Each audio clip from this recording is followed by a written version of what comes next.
Hi అండి, నమస్తే. Welcome to Telugu Thadaka. ఈరోజు వీడియోలో అప్పటికప్పుడు 5 మినిట్స్లో ఇడ్లీ దోశల్లోకి ఒక మంచి యమ్మీ అయిన చట్నీ చేసి చూపిస్తున్నాను. తప్పకుండా ట్రై చేయండి. ప్యాన్లోని ఒక టేబుల్ స్పూన్ నూనె వేసుకొని ఒక అరకప్పు పల్లీలు వేసుకొని లో టు మీడియం ఫ్లేమ్లో వేయించుకోవాలి.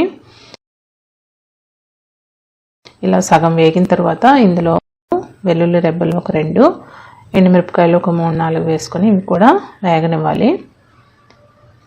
ఇలా కంప్లీట్గా వేగిన తర్వాత ఇందులో ఒక అరకప్పు పుట్నాల పప్పు వేసుకోవాలి, వేయించిన శనగపప్పు.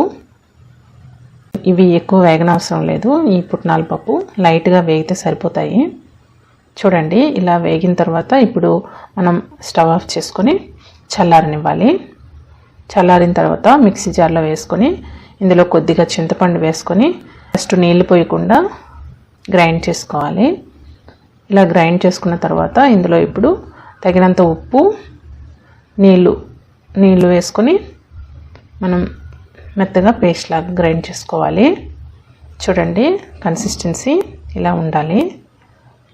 ఇది ఇప్పుడు ఒక బౌల్లోనే ఇలా వేసుకున్నాక చూడండి, కన్సిస్టెన్సీ అనేది ఇలా ఉండాలి. ఈ చట్నీ కోసం పోపు ఇలా పెట్టుకోవాలి.